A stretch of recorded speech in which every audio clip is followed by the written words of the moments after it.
President Donald Trump yesterday almost certainly spells the end of the Africa Growth and Opportunity Act, under which the country has until now enjoyed duty-free exports to the US for over 6,000 products. Delivering the budget speech in Parliament today, Steenhuisen, however, said there's still time for government to negotiate a more favourable deal before the 1st of August implementation date. Steenhuisen says the agriculture sector is particularly exposed in the areas of citrus, wine, nuts and table grapes. Now more than ever, it highlights the need for urgent reform in South Africa so that we can ensure that our economy meets the requirements of our trading partners around the world. And I look forward to working with Minister Tau and others in the coming weeks to urgently seek a way through this impasse and ensure that we can avoid the 30% tariff for our agricultural sector. As confusion mounts over halted social grant payments, the South African Social Security Agency says its review of social grant recipients is a routine but necessary step. It says it needs to ensure that all eligible beneficiaries continue to receive support. The agency has outlined that the review entails and what documents beneficiaries need to bring when called for verification. Kayleen Morgan reports. In a statement posted to its official X account, SASSA says the review is meant to verify whether recipients are still alive, residing in South Africa, and still meet the requirements for their specific grant. The agency says it's aware of growing frustration among some beneficiaries, but insists the process is to ensure that only qualifying individuals continue to receive financial support and root out fraudulent claims. Those required to undergo a review must visit their nearest SASSA office with their South African ID, proof of address, and any documents that confirm their income or dependency status, such as bank statements or affidavits. SASSA is urging grant recipients not to ignore notices or messages regarding their review and to contact the agency if they're unsure about the status of their payment. Kayleen Morgan, Eyewitness News, Cape Town. Parliament has received more letters from individuals denying their involvement in the selection panel of the Sector Education and Training Authority boards. The officials are from the Higher Education Department. Now, Minister Nobuhle Ngabane has been widely criticized for her handling of the selection process. The latest correspondence comes after Advocate Terry Motau also denied being part of that panel after the minister named him as a chairperson. Ngabane has since apologized to Motau for naming him. Babalondenze has more. Last month, Advocate Terry Motau was the first to deny taking part in any process to elect chairpersons to the 21-seater boards after he was named as chairperson by Nobuhle Ngabane in a letter to the Portfolio Committee. Motau said he had informed Ngabane of his inability to take part, but she named him despite this. Now, Nelisiwe Semane, Ngabane's chief of staff, also says she didn't take part in the selection process, which was abandoned following an outcry after politically connected individuals were appointed. In her letter to committee chairperson Relebogile Mabotja and seen by EWN, Semane says while her name appears on the list, it's because the minister submitted a list that includes all the panels that she appointed since taking office. Rulani Ngwenya, the Deputy Director General in the department, has also clarified that she was not involved in the approval process of the 21 nominees who were ultimately appointed as chairpersons. Babalondenze, Eyewitness News, Parliament. And in Pakistan, the owner of a pet lion that jumped a wall and attacked a woman and 2 children has been arrested. It's understood the woman and children aged 7 and 5 sustained serious injuries from their face and arms, but are now in a stable condition. Police say the man washed the lion claw through the three victims and did nothing to restrain the animal. Social media is now reporting that the owner could face up to a maximum prison term of 7 years. He allegedly did not have a license to keep the lion and will be prosecuted under the Wildlife Act. Gold is trading at $3,325.47 an ounce. The rand at 17.78 to the dollar, 24.15 to the pound, 20.85 against the euro. Brent crude oil is at $69.45 a barrel. In Randburg, heading towards four ways, there's slow-moving traffic N1 northbound between Winnie Mandela Drive and Malibongo Drive. Also slow-moving traffic coming into Bedford View. That's in the Edenvale area, R24 westbound between Edenvale Road and the Gilulis interchange, and also leaving the Joburg CBD. expect some delays on the M2 westbound between the Crown Interchange and Main Reef Road. The temperatures will peak at highs of between 18 and 19 degrees. The top story in EWN this hour, Agriculture Minister John Steenhuisen says he's gravely concerned about the impact that the United States' 30% tariff import increase will have on the country's exports. EWN, in touch, in tune, and independent. For the latest, visit ewn.co.za or download the EWN app. Walk through history, walk with it. Sunday, 27 July, 7:02 Walk the Talk. Hosted by Freedom Park in the city of Tshwane. More on primemediaplus.com. You're with Relebogile Mabotja Live, streaming countrywide. on the Prime Media Plus app. DSTV channel 856 92.7 and 106 FM.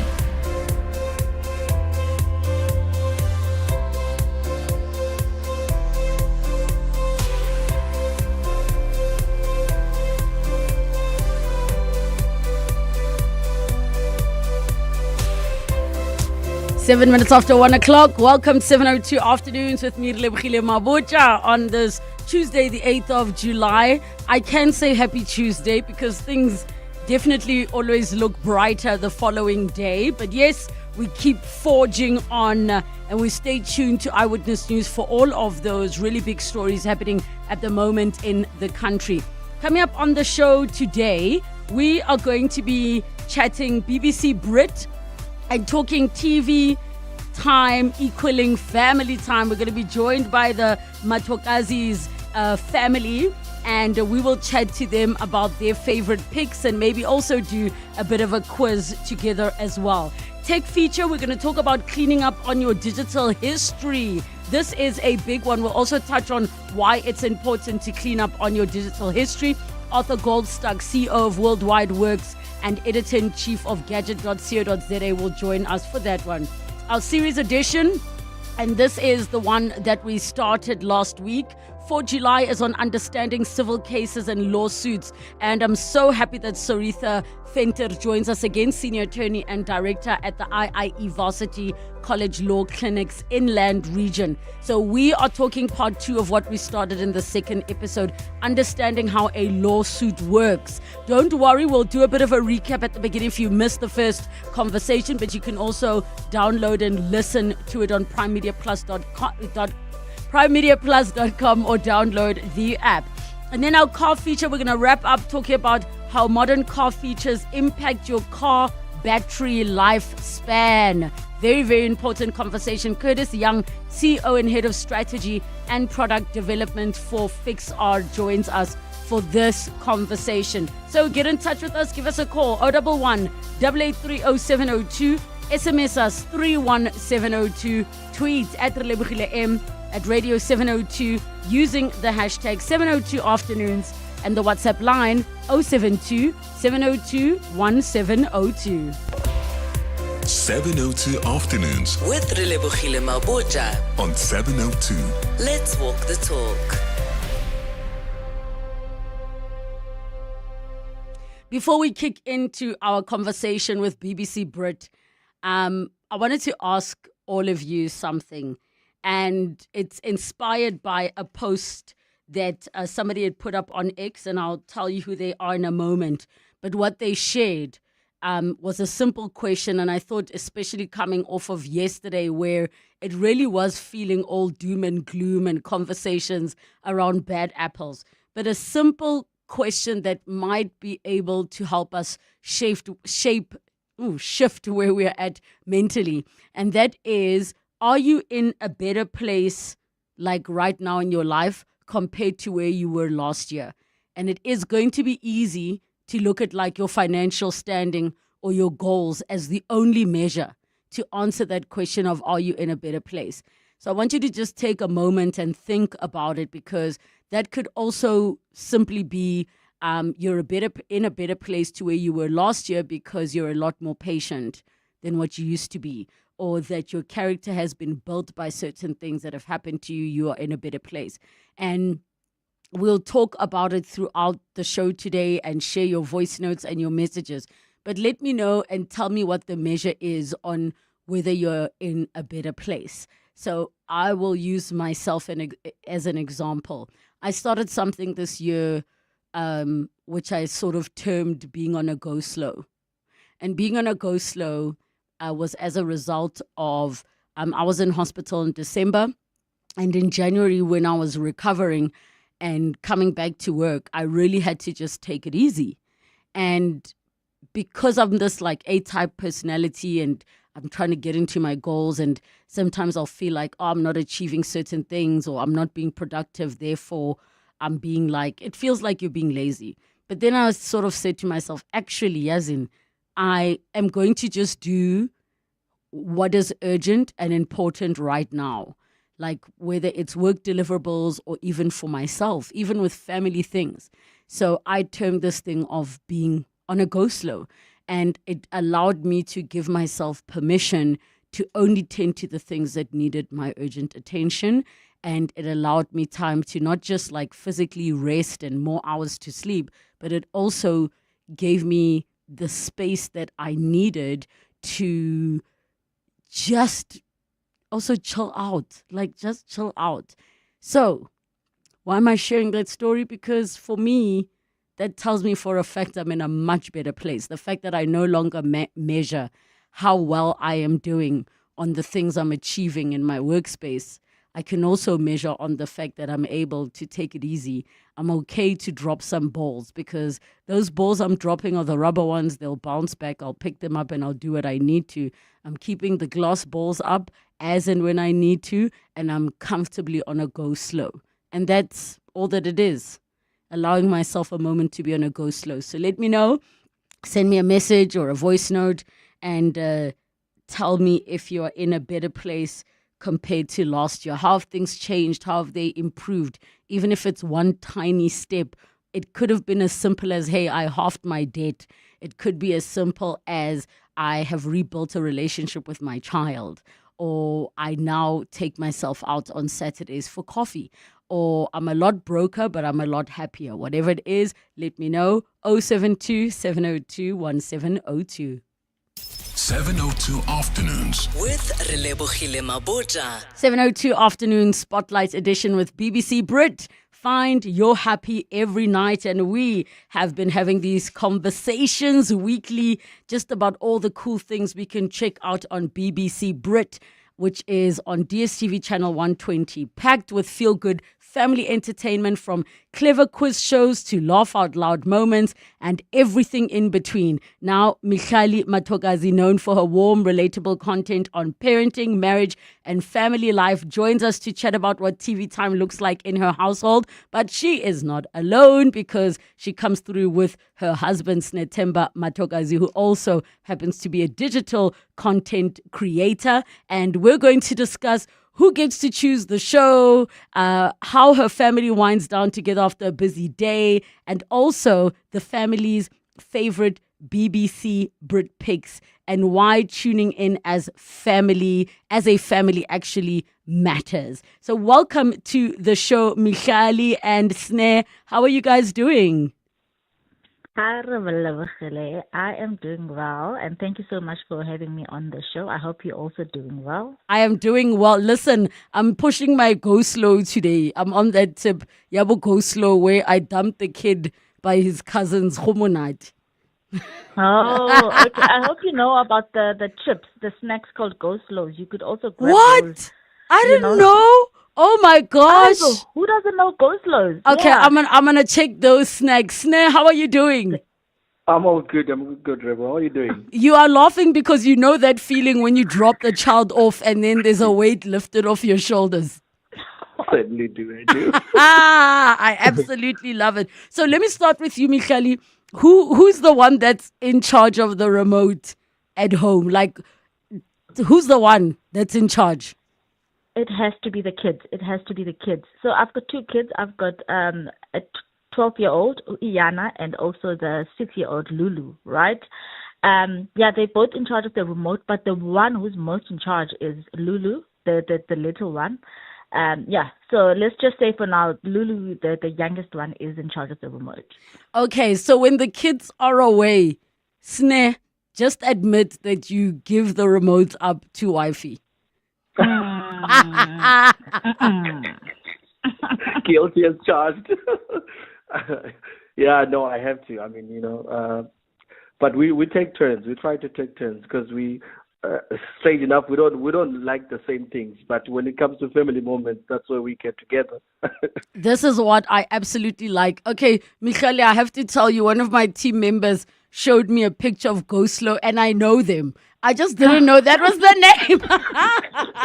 Because he's like, how do you not know Ghostlo? I'm like, oh, now that I see, okay, I'm going to have to buy them just to support my day. Yabo Ghostlo.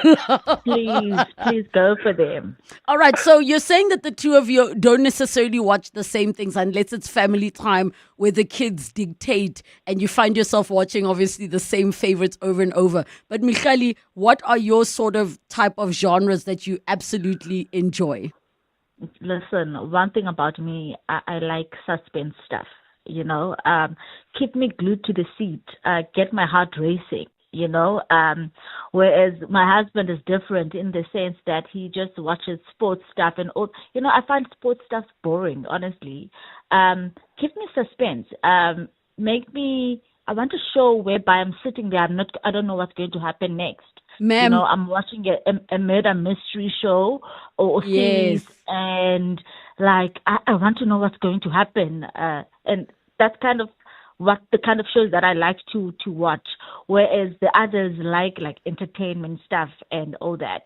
But I'm more on the suspense side of things. Listen, I'm going to side with your husband here, Ne, because if you want suspense, please know sport is suspense. Because when I was watching the Springboks, I was like, yeah.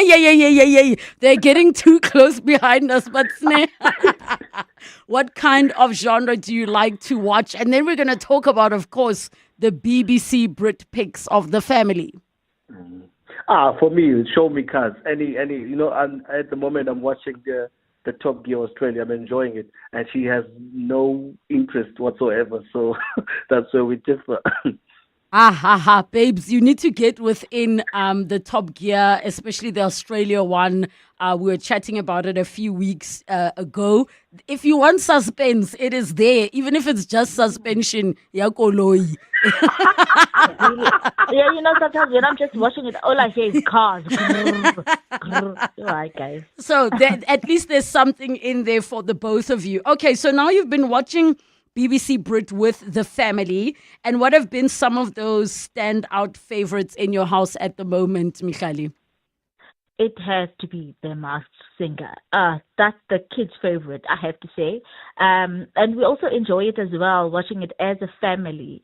The one thing that the kids like about it is the costumes, and as a whole family now, we love the element of having to guess who that is, So that's one of the shows that we watch. And then the other one has to be Who Wants to Be a Millionaire, right, with Jeremy. That also has an element of a quiz to it and a learning element. However, I think I can't forget to mention this one, which is also actually playing tonight. I believe it plays at 7 p.m., which is The Chase. One thing that we like about it is the quizzing that happens there, whereby the quizzes are done with a professional quizzer, which means that they take it a level higher in terms of how competitive it is. We like it so much because we get to learn. We love the competitive element of it. The kids get to learn, about certain things. We learn as well. We don't know everything. Iyana usually knows the answers and all that stuff, the eldest one. But for us, it's a very lovely moment when we're watching The Chase. We're sitting there together. It's a guessing game. We try to answer along to the question. If there's anything that we don't understand, we go back. Like for me, I usually, if there's something that I don't understand, I would try and read up on it afterwards, which also, if you get it, it expands my knowledge base as well. So that's why we are such fans of the quiz shows on BBC Brit. All right, I'm glad you mentioned The Chase, Michele, because I feel like the only way to really test a marriage is with a fun quiz. That's the only way. Yeah. I hope you're not going where I think you're going. I'm going there. Listen, I am going there. It is simple. But you have to tell me before, Sne Michali, who do you think between the two of you is the one who would probably get the answers right and win a quiz? Oh, that's easily me. That's Okay. September. Okay, I'm the okay. big You child also of the say. family. All right. Are you guys ready to start with these trivia questions? Bible. Yes. We're jumping straight into it. We're jumping straight into it. Michali, you're up first. So this is how it's going to work. 1 point each for a correct. Actually, I'm not going left, right. What I'm going to do is what I did with the brothers the last time, which is I'm going to ask a question. Whoever says their name first is the one that gets an opportunity to answer. If you get the answer right, you get 1 point. However, if you get the answer wrong and it's given to the other person and they get it right, they're going to get 2 points. Ding, ding, ding. All right. Are you ready? Yeah, Miss I'm looking. Wait. We haven't even started. We haven't even started. Okay. I'm looking at my judges in studio because we need to start to score. First question. Remember, say your name to get the chance to answer. All right. First question. What does BBC stand for? Michali. What's the answer, Michali? British Broadcasting Corporation. Yeah. Wait. Say it again. British Broadcasting Corporation. I'm going to give it to you as corporation, but not cooperation. But yes, you're getting the point. Guys. It's not my mother tongue. It's fine. It's not our mother's tongues. Okay. 1 point for Michali. The next question.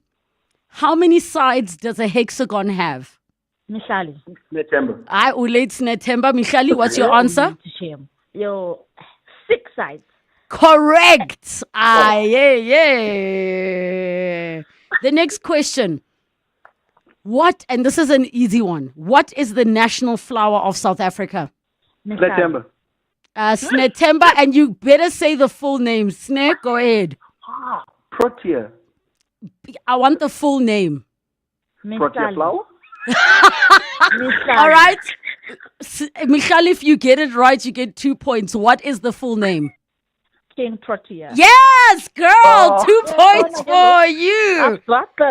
Yeah. The next question. Who is the host of the Chase UK? September. Go ahead, Snetemba. Hey, ChatGPT is slow today. The ChatGPT in your brain is slow. You've lost your chance. Michali, what's the answer? Bradley Washington. Are you Bradley yeah. Barney? Bradley Washington. Wow, it's Bradley Walsh. Washington. Bradley Washington. Okay, the reason I'm going to give it to Michali is because she said Walsh at the beginning. Washington Willebale. Okay, so Sne, don't worry, I'm going to give you a chance, ne?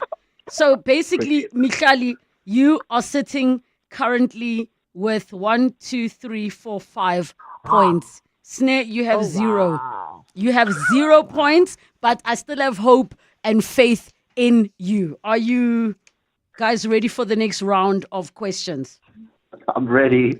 Snetemba, there are men listening and they are concerned. The state of your marriage is in trouble. No pressure. All right, here we go. How many minutes are in an hour and 45 minutes? September. Michali. Snare? No. Snare, go ahead. It's Waropa, Snare. Michali. Michali, go ahead. It's 60 minutes plus 45. Yeah. 105 minutes. Le ropile. Listen, net for ding -1, Michali. -1, you're back to 4. It's 4-0. Next question is, all right, in what country would you find the city of Cardiff? Michali. Go ahead. Wales. Are you sure, Michali? Yeah, I You think got your 1 point back. Hey, unelaki. Unelaki. We are back to 5-0. Snake, get it together. Get it together. I thought this is the men's world. All right. What is the color of Shrek's skin? Michali. Oh, Snake, go ahead. Green. Oh, finally, 1 point for Snake. Snake, I'm very concerned for the state of your marriage. How many questions are remaining? Eh, If there's 2 questions remaining, She I wants can it to give it end to now. You wanted to give it to him. you. Yeah. Listen, this Yeah, is because if this is the Chase Yaga 702 afternoons BBC Brit Relebogile style. It ends when I decide. The next one. Okay, this next question is for 3 points. Yo. Because it takes you back, and I know your 12-year-old would know the answer. So I expect between the two of you parentals, it's a 3-point question. Are you guys ready? Wait, let me go get my daughter. No. No cheating. Go. All right. What gas do plants breathe in? September. Go ahead, Snare. Michali. Snare, what's the answer? Carbon dioxide. Yes, correct. Guys, the score is 5-4. Last question. And if somebody gets it wrong, if somebody gets it right and it becomes draw, it means that we're going to have to go into sudden death. Are you guys ready? Yes. Okay. What do you call a group of lions? September. What's the answer, Snetemba? I'd like to take pride in answering this. Ivo! Indoda must. I love it for you. It is a 5-5. And on that note, I'm deciding that this marriage needs as much help as it can get. So get raw. Nobody must come out of this saying the wife won, the husband won. Get raw. It's fair, so ne? perfect. Michali, are you okay? Are you okay? Are you okay, Michali? What a comeback. When are we coming back on the show for another one? For another round. We're going to need another Listen, one. listen, Like a guys. decider. You want a decider? Okay, I will do a decider. Yes, why not? Yeah. All right, and this is a hard one. So whoever gets the answer right first is basically the winner. Let's What go. is the capital city of Australia?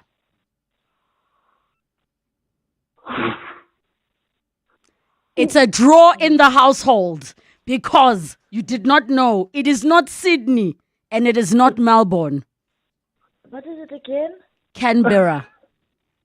Joe, I wouldn't have known. And besides, I didn't like geography at school. So now I've saved your marriage. You are welcome. You are welcome. There's no winner. Litroile in the household. Thank you so much, guys, for playing with us. And I know that we're going to be following you on the socials. Michali, what are the socials? Stepmom _Michali M. Okay, that's Yeah. TikTok. That is Instagram. Sorry. Instagram, yes. Stepmom _Michali M on Instagram, and on TikTok it is Kwamatokazi, where you will get to see the raw moments of our family. We try to share the raw moments both on either sides, on either platforms, but on TikTok you get like the raw, unfiltered moments of the kids and the rest of the family. I absolutely love that because we know authenticity is the thing right now, is be oneself and share those true moments as a family. Now, if you want to watch The Chase, which is the family quiz show on BBC Brit hosted by Bradley Walsh, and you can be a chaser as well, follow along and get to enjoy. You might not win a prize, but you definitely will win a good time. And it airs on BBC Brit, which is DSTV channel 1 8:20 weeknights at 7 p.m. There are so many picks of things that you're able to watch together as a family. So sit back and enjoy with Happy Time Picks, your go-to spot for the best in feel-good viewing with a twist. Brought to you by BBC Brit, from brand new series and returning favorites to underrated gems you might have missed. Happy Time Picks dives into the best of BBC Brit. Expect special guests, clever quizzes, and unforgettable characters that keep the good vibes going. Whether you're after laughs, drama, or something totally unexpected, BBC Brit has your next happy watch lined up. Tune in, relax, and find your next happy watch. It's just after 1:30, time for your latest in Eyewitness News headlines. Good afternoon. Thanks, Relebogile. Good afternoon.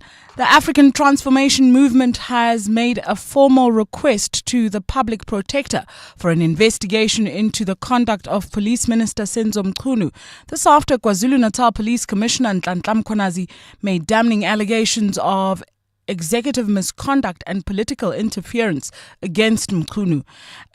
As confusion mounts over halted social grant payments, the South African Social Security Agency says its review of social grant recipients is routine but necessary. It says it needs to ensure that only eligible beneficiaries continue to receive support. And Agriculture Minister John Steenhuisen says there is still time for South Africa to negotiate a more favorable deal with the US as before the new tariff increase comes into effect on the 1st of August. Now, yesterday, President Donald Trump announced a 30% tariff increase on exports for South Africa come the beginning of next month. Those are the headlines this EWN. More at 2 or as it happens. EWN Traffic. In Randburg, heading towards Four Ways, there's still slow-moving traffic on the N1 northbound between Malibongwe Drive and Winnie Mandela Drive. Also heading into Bedford View, bumper-to-bumper traffic, R24 westbound. That's in the Edenvale Road between between Edenvale Road and the Kilulis interchange. In the city of Joburg, that's in the Selby area, slow-moving traffic on Main Reef Road between Anderson and Church Street. Also, look out for those faulty traffic lights in Midrand at Old Pretoria Road and Ellendale. There's also faulty traffic lights in the Bryanston area, Winnie Mandela Drive and Sloane, as well as in Alex at Marlborough Drive and Far East Bank. If you come across any other traffic issues, please SMS us on 31702. We are also on X at EWN Traffic. There's more EWN on air, online, and on the EWN app.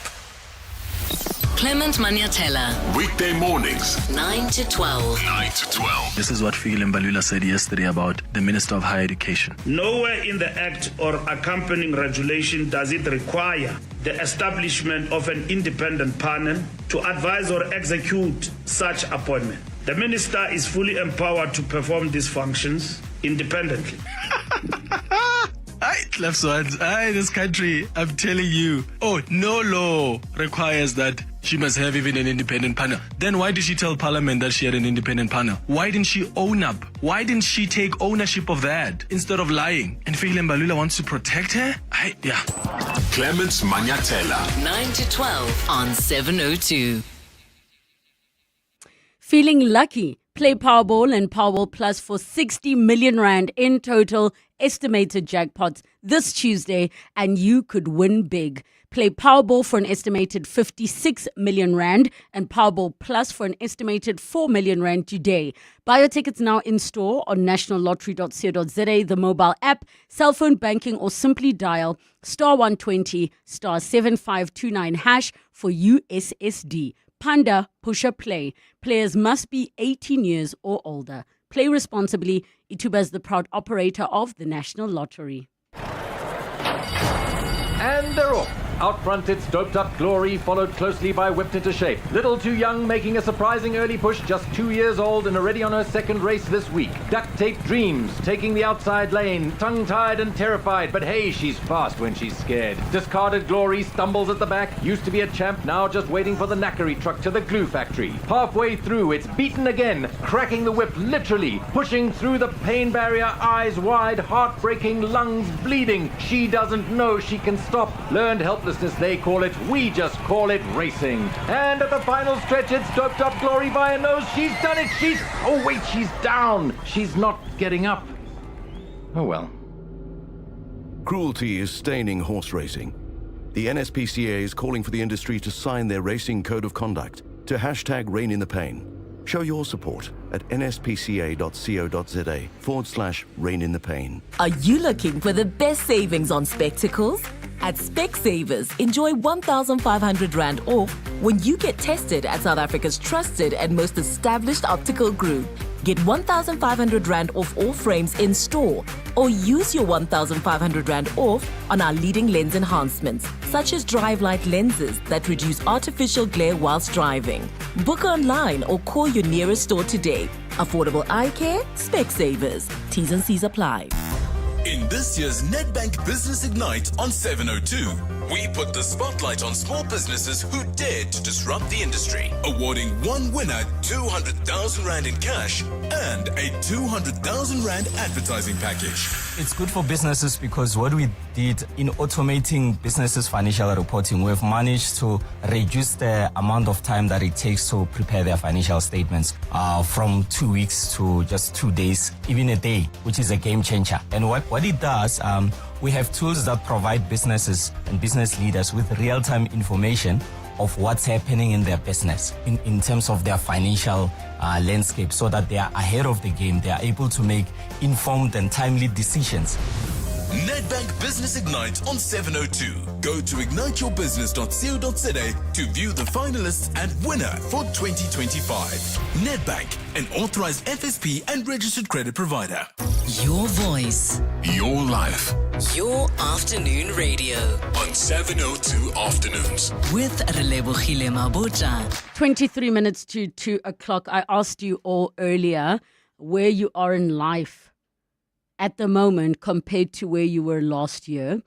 And this was posted by Chrissy Mihan on X. An American who asked such a simple question: are you in a better place compared to last year? And I love the answer of one person who said, not where I want to be, but damn sure not where I was. 011-883-0702. The WhatsApp line 072-702-1702. Kabelo from Pretoria. How's it? How are you, Glawile? I'm good, and you? I'm amazing. Let me start by thanking you and your team.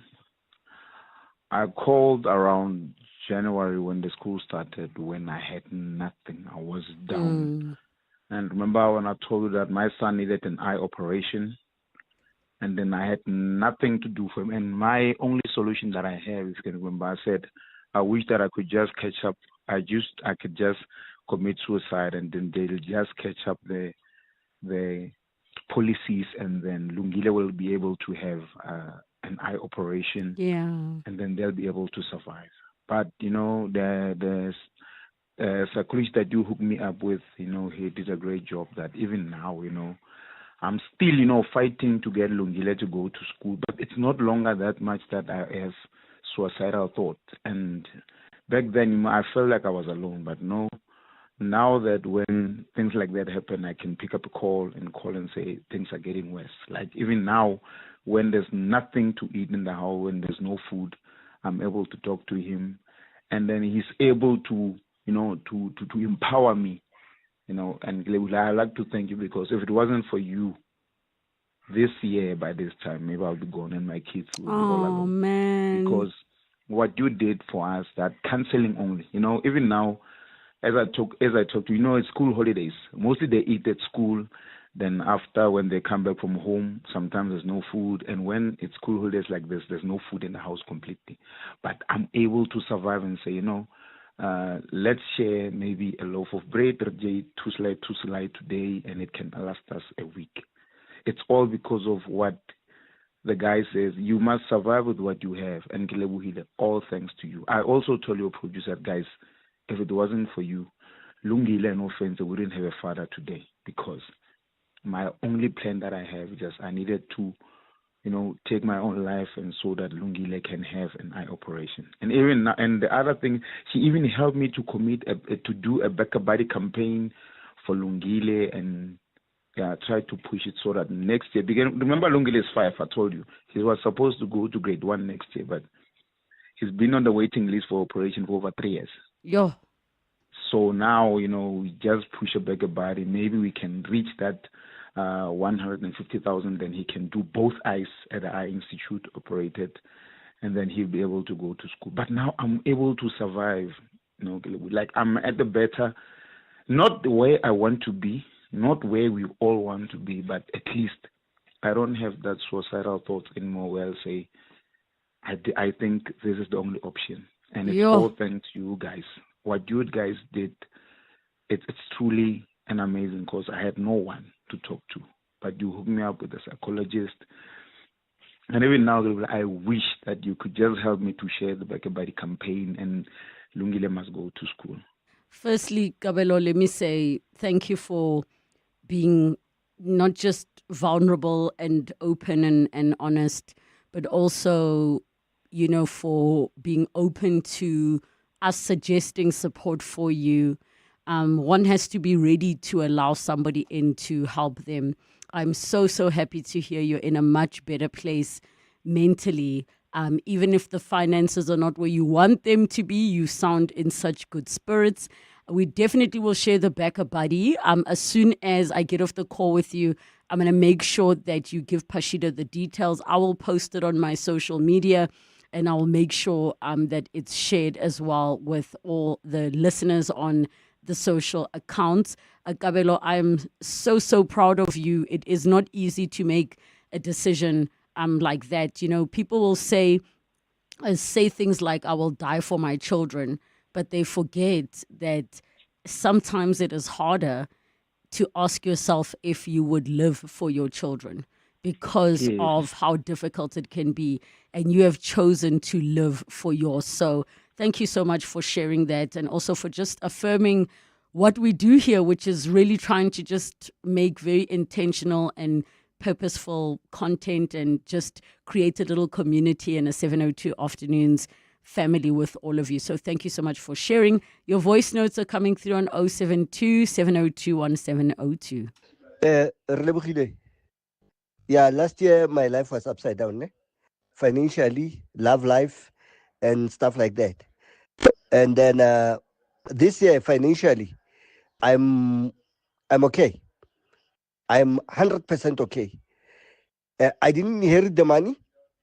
Don't ask me where I got it. I didn't steal it. All right? Yeah. But now, I realized, Jorge, I'm attracting gold diggers. Somebody said to me, if you're going to have money, you'll see the ladies coming to you.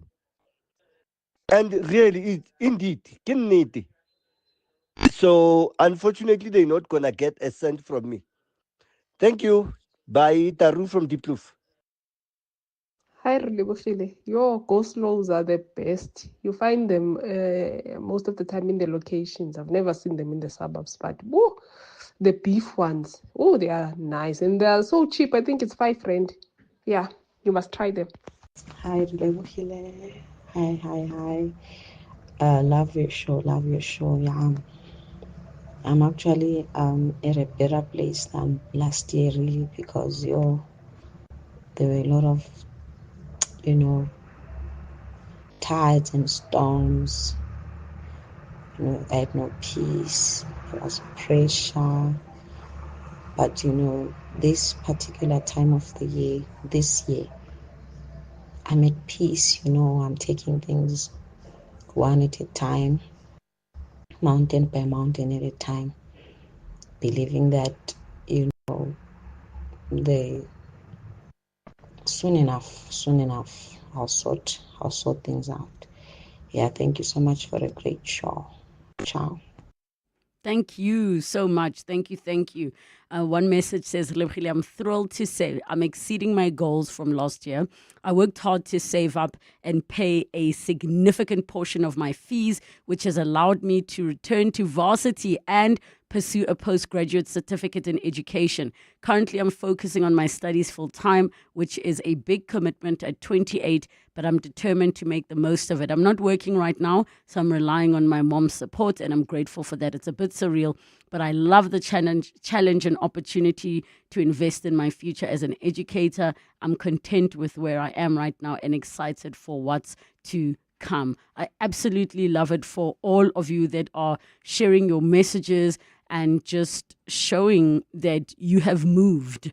It might not be as far as you would have liked to move, but in some way you are seeing the progress in your life. 011 883 0702, the WhatsApp line 072 702 702.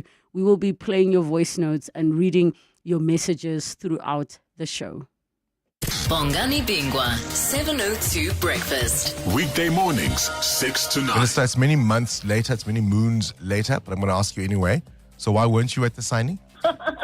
Bongani, my presence at the signing was neither here nor there. But the optics, right? The optics said something. The optics said something, but the government of national unity and the parties that are signatory to it needed to find ways and means to deal with the conflict resolution. And at that time, they hadn't. Unfortunately, Bongani, those are the complexities of a coalition government. Minister of Basic Education, Siviwe Kwahobe. Bongani Bingwa, 6 to 9. On 702.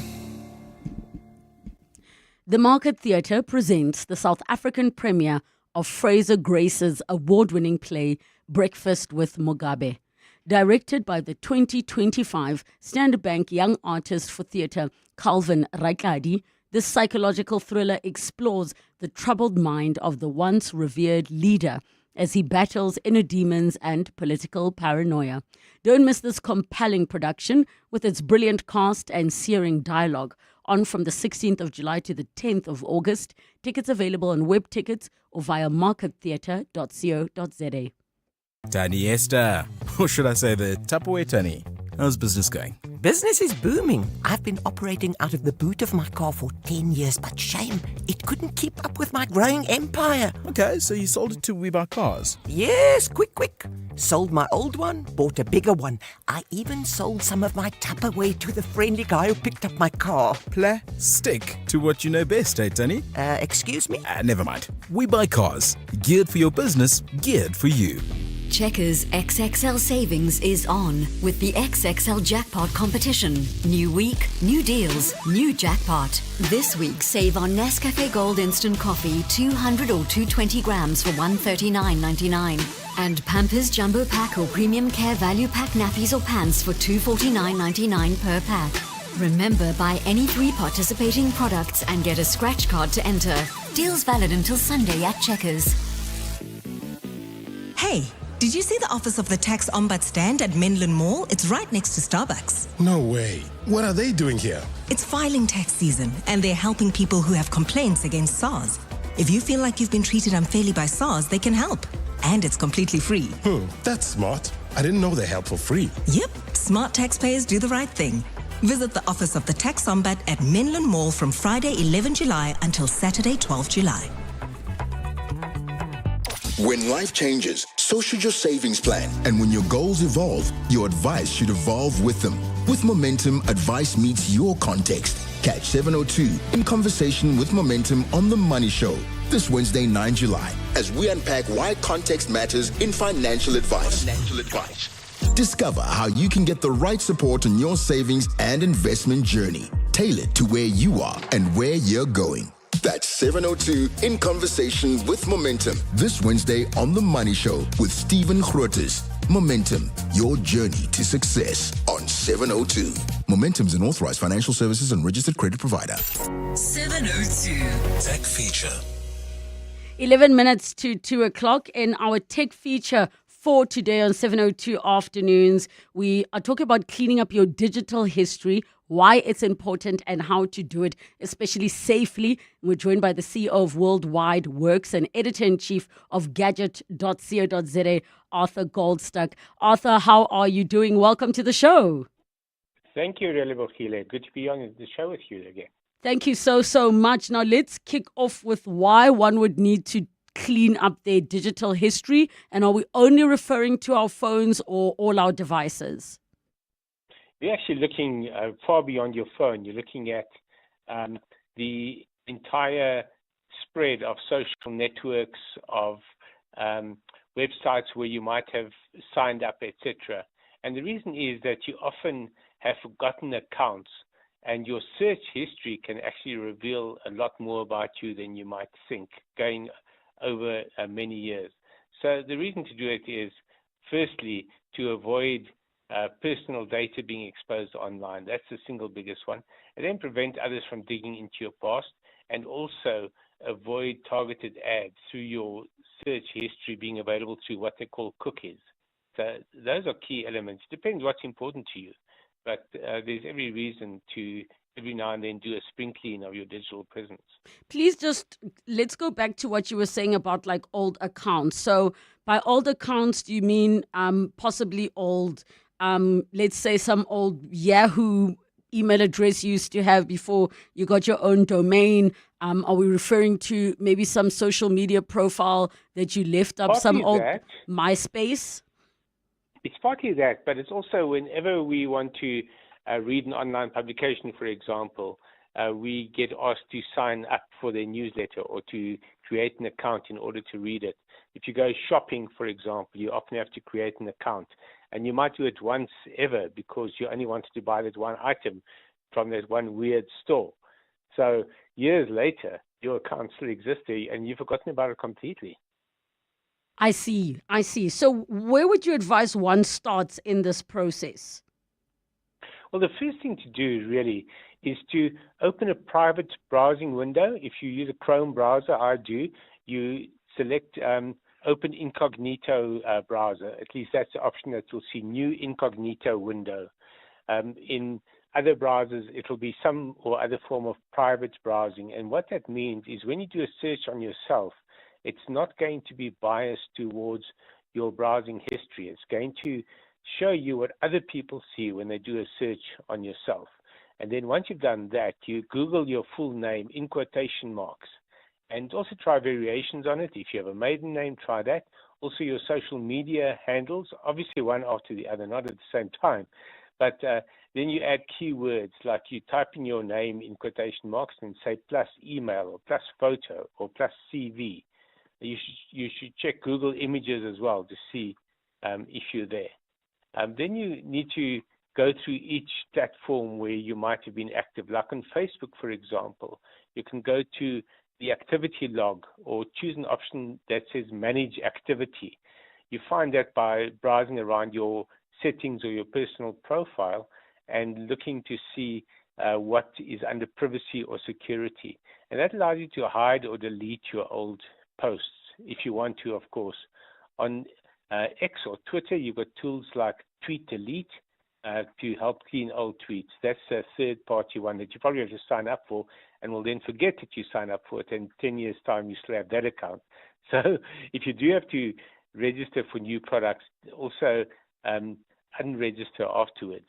Instagram, you can use something called Your Activity to review posts and comments and likes and tags, and you can clear that out as well.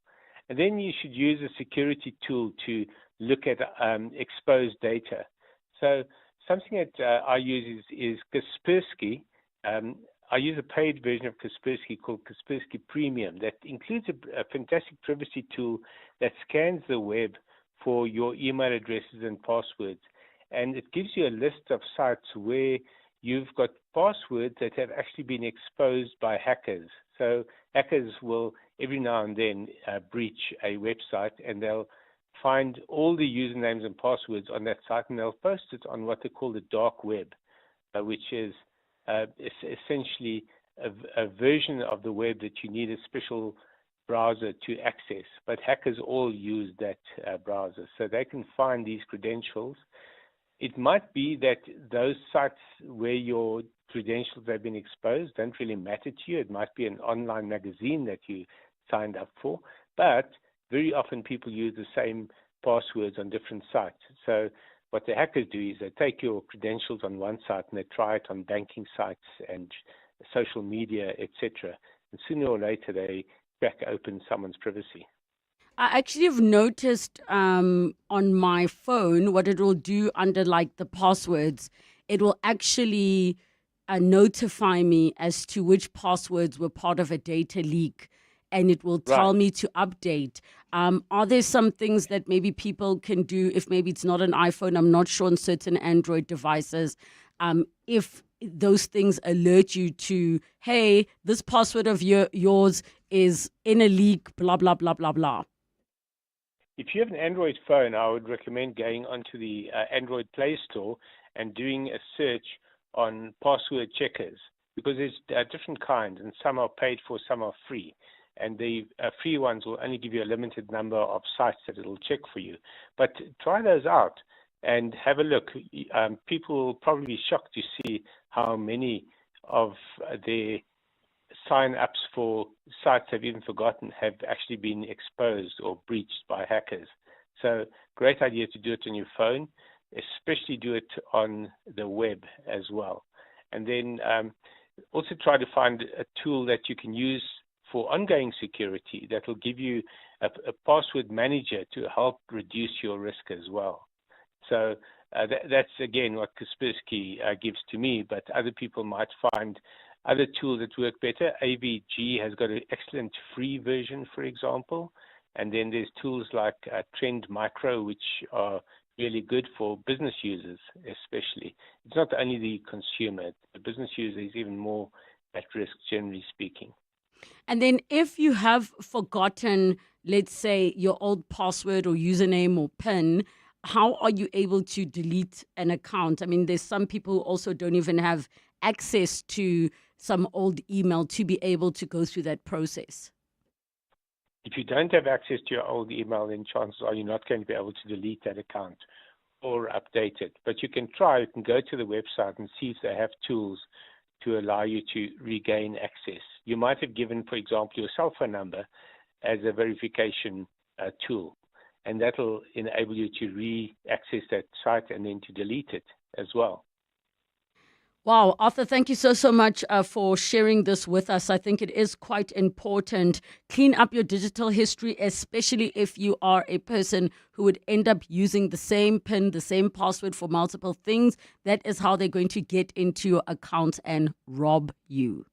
This week on Polytricking with Sidi Madia. I'm joined in studio by Relebogile Mabotja. What should the NC's response be, though, to a name like Helen Zille? You've got her being touted by the DA. You hear people saying Lindy, where Mazibuko must find a way to also contest, to Lee Joburg. Yeah. Some people are saying the NC should look back at a Park Style. I think that we don't need a messiah, because any approach that says there must be a messiah, whether that messiah comes through the ANC or comes through the DA, you are not going to solve the problem, because the problems in Johannesburg are systematic, they are structured, they are historical, because you can bring a messiah and that messiah is going to be dwarfed because the damage is so huge.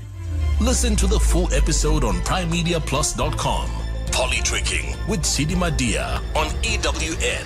In touch, in tune, and independent. Did you know that the CSIR International Convention Center has over 40 years experience in hosting international, local, and national business events? Located on a tranquil campus in Pretoria East, within the knowledge hub and science diplomacy capital, the city of Tshwane, this fit-for-purpose convention center is ideal for your association, congress, or other business events. For more information, visit csiricc.co.za. The CSIR International Convention Center, where smart meets minds. Just like your last breakup, commitment is messy. Leave the chaos behind and find something new to hold on to with Rentosa. Discover subscriptions on tech, appliances, and more that will make your heart go bum, bum, bum. No red flags here, only green flags like month-to-month payments, zero penalty fees, and the flexibility to upgrade or downgrade whenever. Not feeling the connection? No ghosting needed. Simply return it for something new that'll give you that spark you're looking for. Commitment is messy. Just Rentosa it. Download the app, visit the website, and join our WhatsApp channel. Year in, year out, we're fixing tires faster than a Formula One pit crew. My team is on top of things like tire whisperers. If an unforeseen accident were to happen in my workshop, at least I've got My Way business insurance to keep the wheels turning. Visit myway.co.za or dial 0860 64 64 64 and get a quote today. My Way is a licensed non-life insurer and FSP. T's, C's, and standard rates apply. My Way. Live your way. In the next hour of the show, it's our series edition on understanding civil cases and lawsuits. We're talking understanding how a lawsuit works. And then our car feature, how modern car features impact your car battery lifespan. It's 2 o'clock. This is EWN. Good afternoon, I'm Pora Pata. The African Transformation Movement has made a formal request to the Public Protector for an investigation into the conduct of Police Minister Senzo Mchunu. KwaZulu-Natal Police Commissioner Nhlanhla Mkhwanazi made damning allegations of executive misconduct and political interference against Mchunu at the weekend. In an explosive press conference, Mkhwanazi accused the minister of orchestrating the collapse of the KZN Political Killings Task Team. The team, which had secured over 100 convictions, was disbanded late last year. Mongezi Koko reports. The letter to Advocate Koleka Galeka describes a flagrant abuse of power supported by recordings, WhatsApp messages and financial documents. It alleges the minister worked with a businessman, Brown Mkhotsi, and murder-accused Vusumuzi Makala to sabotage investigations and protect politically connected figures. More than 120 case dockets, many linked to political assassinations, have allegedly been shelved since the task team's disbandment. The ATM argues Police Minister Senzo Mchunu breached the Constitution, misled Parliament and compromised the rule of law for private and political gain. ATM spokesperson Zaman Jona. Call on the Public Protector, Advocate Galeka, to put everything aside and focus on this particular matter because this is a matter of national security. The Public Protector has been urged to summon Mkhwanazi and review evidence which he says supports his claims. Mongezi Koko, Eyewitness News. Hundreds of social grant beneficiaries in Khayelitsha have filled the OR Tambo Community Hall looking for assistance with their social grants. This follows delays in their grant payouts over the past couple of months. Many beneficiaries across the country have not received their monies as SASSA verifies their details. Ntutu Zelonene is there. There's a long snaking queue outside of the OR Tambo Community Hall here in Khayelitsha, where social grant beneficiaries are hoping to get help with verifying their social grant status. SASSA officials already have their hands full assisting hundreds of others who are already seated inside the venue. The verification process being conducted is to ensure that beneficiaries are still eligible to receive social grant payouts and prevent misuse of public funds. Many beneficiaries here who refuse to speak on record have vented frustration at the process, accusing SASSA of not informing them on time. Social Development Minister Sisi Sitolashe and SASSA CEO Themba Matlo are expected to visit the venue shortly. Ndutuzelo Nene, Eyewitness News in Khayelitsha. At the same time, the South African Social Security Agency says beneficiaries who've come forward to verify their sources of income can expect their grant payments today. Ntokozo Khumalo has more. Many beneficiaries have been queuing at SASSA branches across the country in attempts to get answers and receive their payments. Close to 210,000 people were identified by SASSA as beneficiaries suspected of not communicating their sources of income. In the agency's attempt to ensure that only eligible South Africans are receiving grants, it has delayed payments for some beneficiaries. SASSA spokesperson Paseka Litsatsi clarifies that these payments are not suspended but delayed. If your account has been flagged, you won't get your pay on the 3rd. It will be delayed and the payment will happen on the 8th. Delaying it is to make sure that you come forward and present yourself to a SASSA office and say, in actual fact, SASSA, you are wrong. I am not employed. He adds that SASSA will continue with this method next month. Ndogozo Khumalo, Eyewitness News. There have been some delays in the case against alleged diamond scheme kingpin Louis Liebenberg in the Bronkhorstspruit Magistrates Court. This during his appearance today, his attorney withdrew from the case. Liebenberg and his 8 co-accused returned to the court facing fraud, racketeering and money laundering charges. Khomotso Modise is there. When Louis Liebenberg made his first few court appearances last year, members of the MK party would also fill the court benches in support of him. Liebenberg has strong ties with the party and its leader, Jacob Zuma, with reports of him even covering some of the former president's legal fees. But today, Liebenberg walked into the dock, running his eyes through the small courtroom, and not a single MK party member in uniform could be seen. His problems have mounted, as his lawyer, Jaco du Plessis, told the court that he'd be withdrawing from the matter. My instruction is to withdraw at this stage as attorney. All the dates suits the accused number 1 and myself.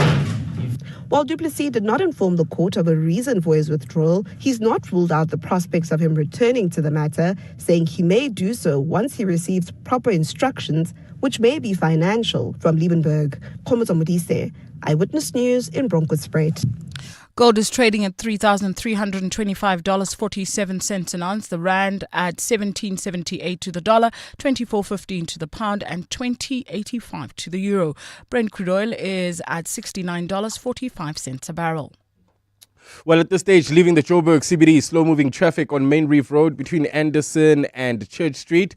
Also in the Bryanston area, heading towards Fourways, there's bumper-to-bumper traffic N1 North between Malibongo Drive and Winnie Mandela Drive. A partly cloudy Gauteng this afternoon. Temperatures will peak at highs of between 18 and 19 degrees. The top story in EWN this hour, the African Transformation Movement has made a formal request to the Public Protector for an investigation into the conduct of Police Minister Senzo Mchunu. EWN, in touch, in tune, and independent. For the latest, visit ewn.co.za or download the EWN app. 702. We're listening to you. You're with Relebogile Mabotja Live, streaming countrywide on the Prime Media Plus app. DSTV channel 856, 92.7 and 106 FM.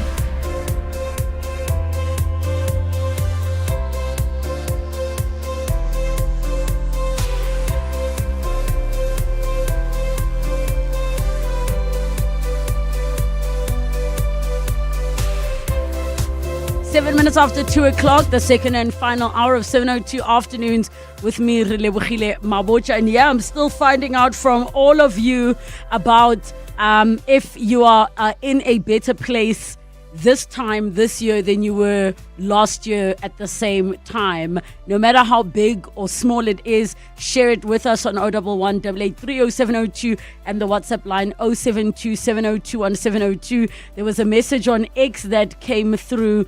A young gent is saying, oh my gosh, this is Nduduzo who says, I believe I'm in a better place compared to last year. I started a scholar school transport as my extra income. Kids are not many, but I believe I will get more and I won't give up. And that's the spirit we're just trying to keep here, especially after my rant and feeling anxious and so many other things. We still just have one another as this community together, as 702 family, to share. And I'll also share with you the details of the suicide helpline and the SADAG line as well, if you are feeling overwhelmed and not coping and need some support, as our caller Kabelo was able to get from us from last year. And I'm so appreciative that he shared that update. And I will share with you the Becca Buddy details as well. Coming up in this hour of the show, we will be having our series edition, Understanding Civil Cases and Lawsuits. So we continue on what it is all about. How does a lawsuit work in South Africa? And then as well, our car feature, how modern car features impact your car battery lifespan. And you can get your questions in early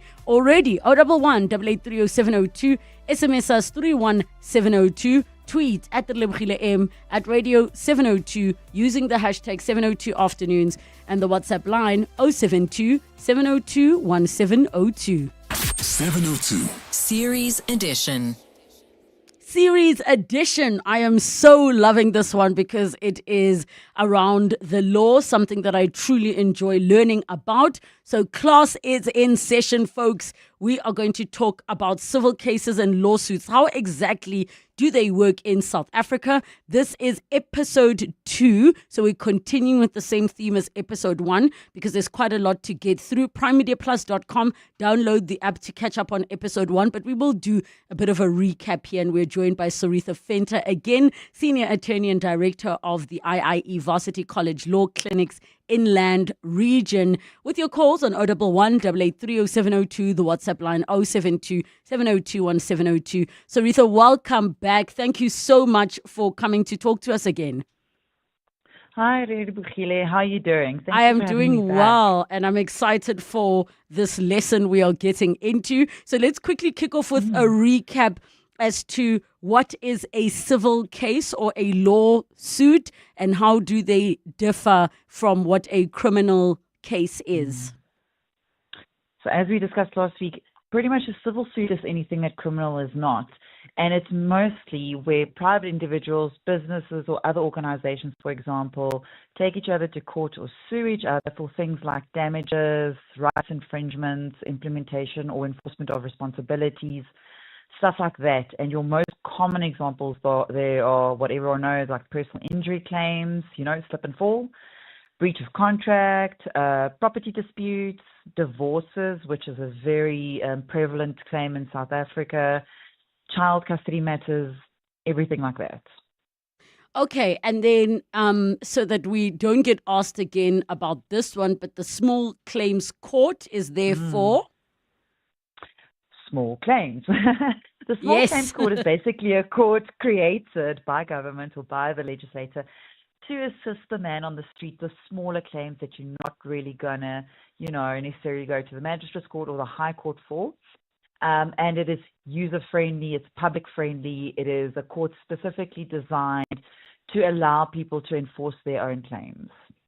Okay, so now as we pick up from where we came from in episode 1, we really covered what scenarios would a person be in that could warrant any kind of claim. We even touched on the concept of damages and how it is challenging in South Africa to prove damages that are emotional, because they still somehow would need to have a whole bunch of experts come in. And we also touched on the fact that the US is not the same. A person can be winning $20 million, for example, for somebody who served time in prison for a crime they did not commit. Whereas in South Africa, those figures are much lower because the experts that come in have to kind of quantify things like earning potential and maybe the kind of damage that is, what is the average man in this person's situation? What kind of income could they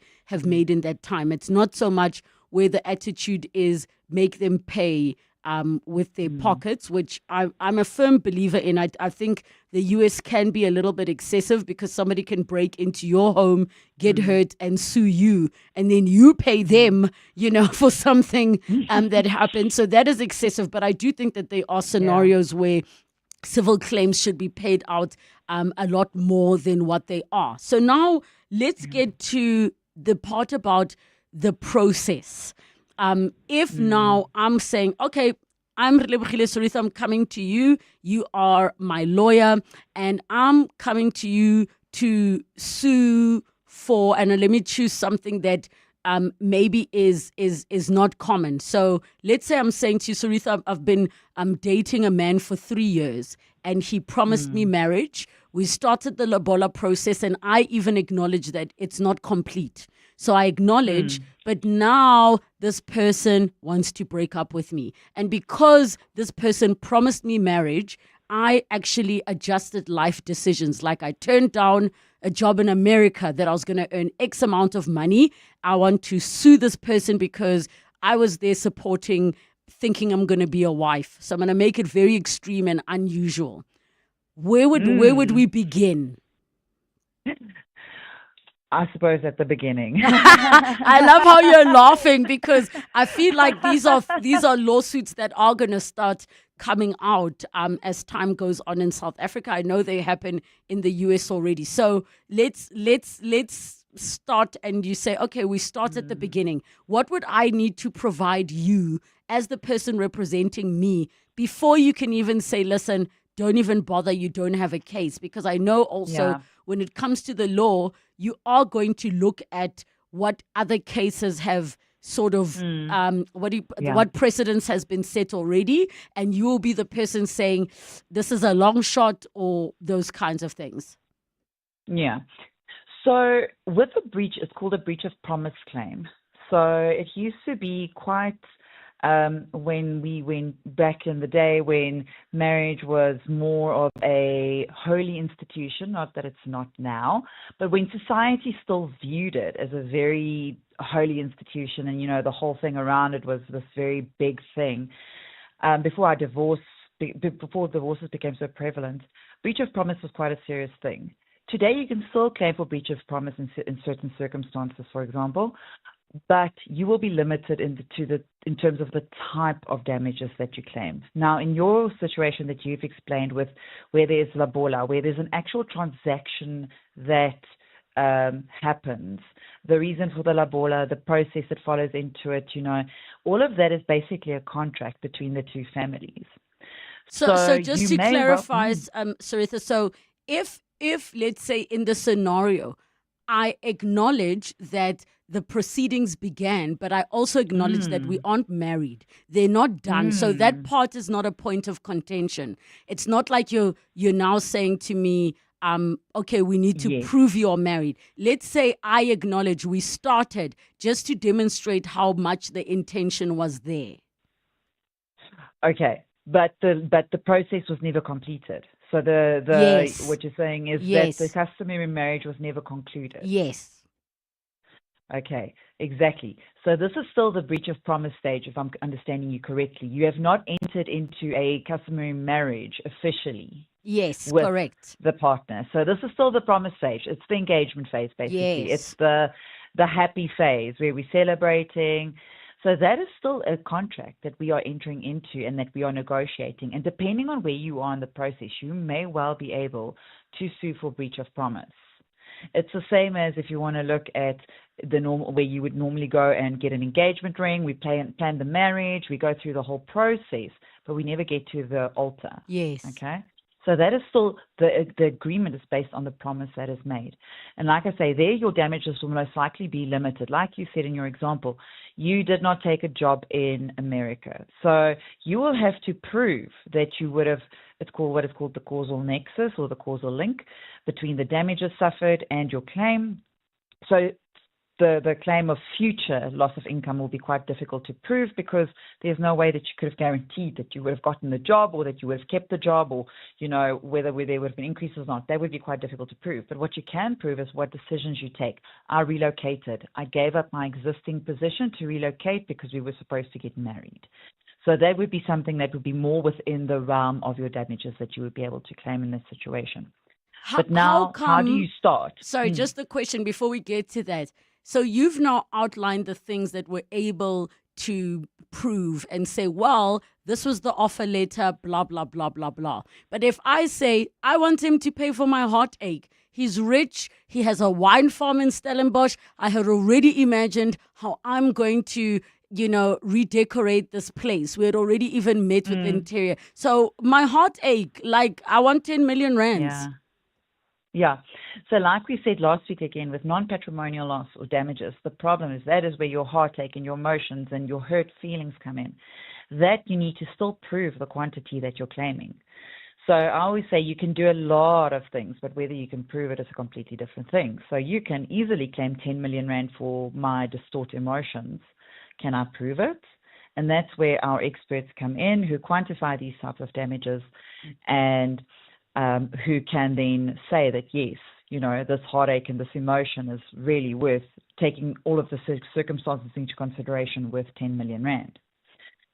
But to come back to how do we start this process, though, the most important thing with any litigious matter or any claim that you're trying to exercise is to establish the right or the claim, the cause of action, as we call it in practice.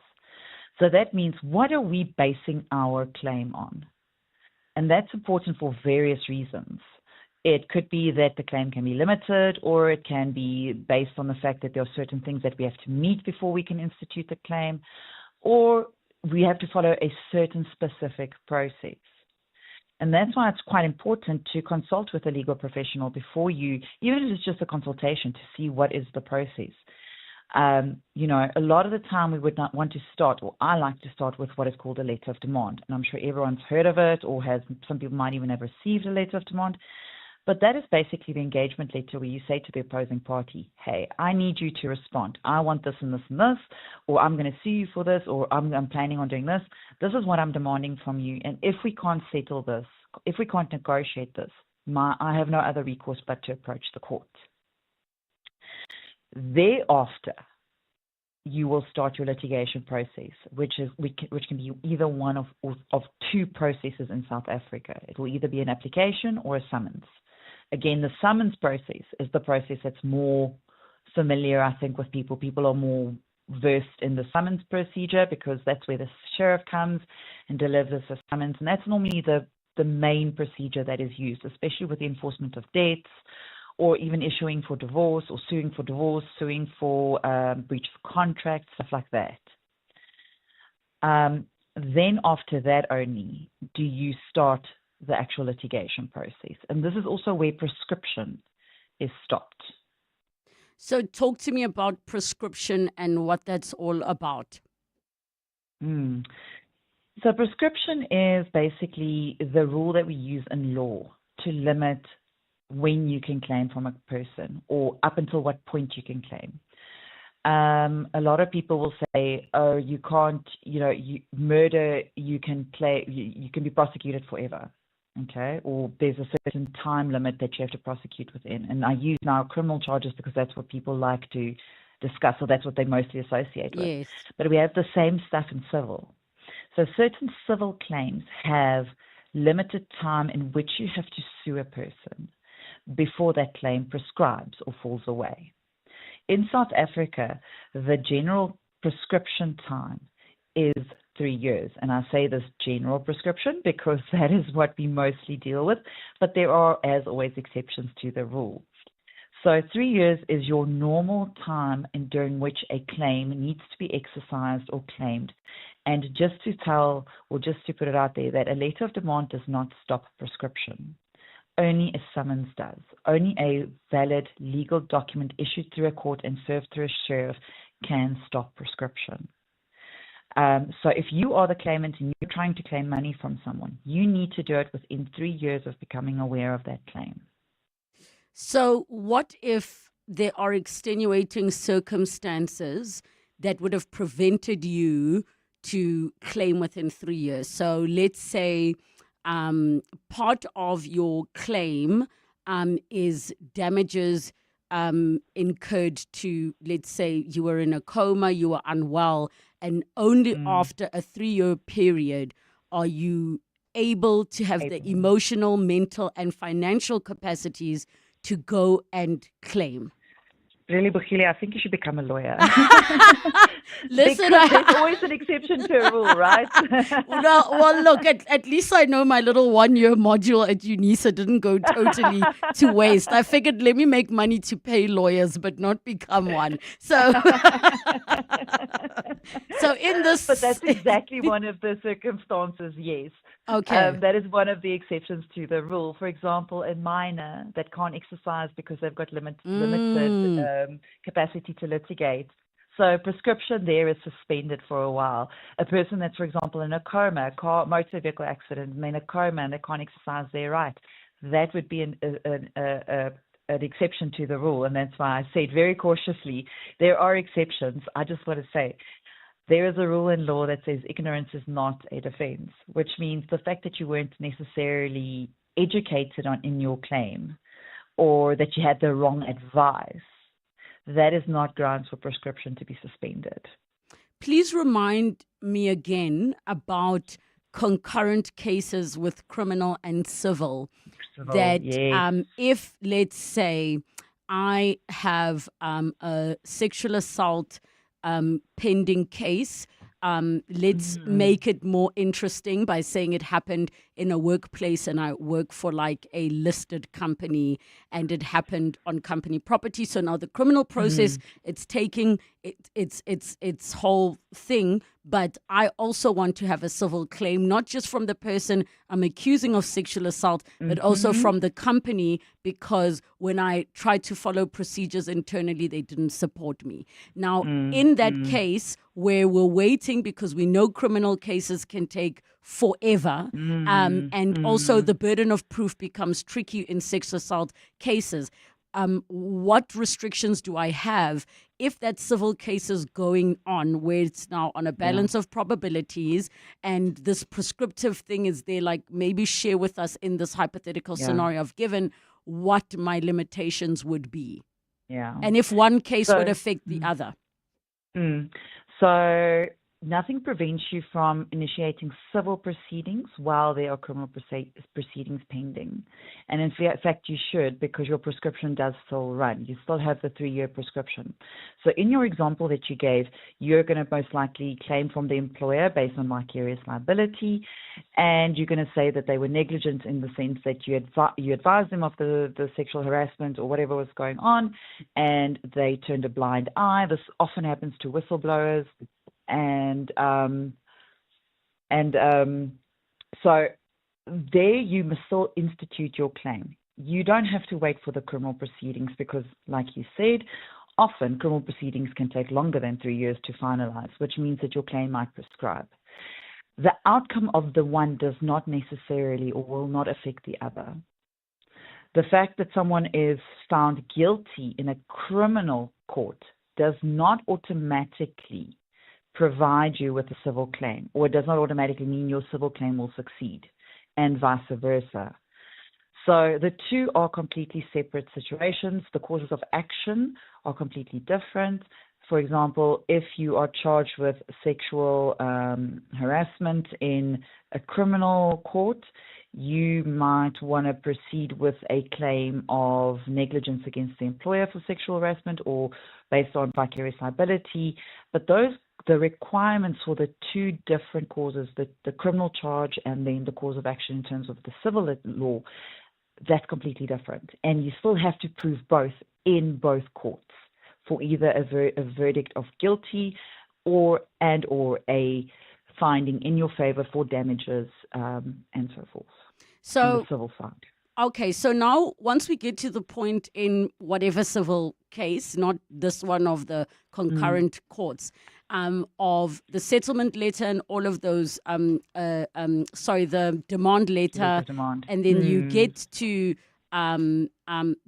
the part where now you need to build your case. So let's say now you are on board, you are going to be helping this person. There is a paperwork that fully supports the claim. Let's call it 3 million rand, right? And it could be whatever. Yeah. It could be linked to medical malpractice. It could be linked to suing your, whatever it is. So now this figure is there. What happens in the time while you are waiting for your court date, and what court is it that gets assigned to you first?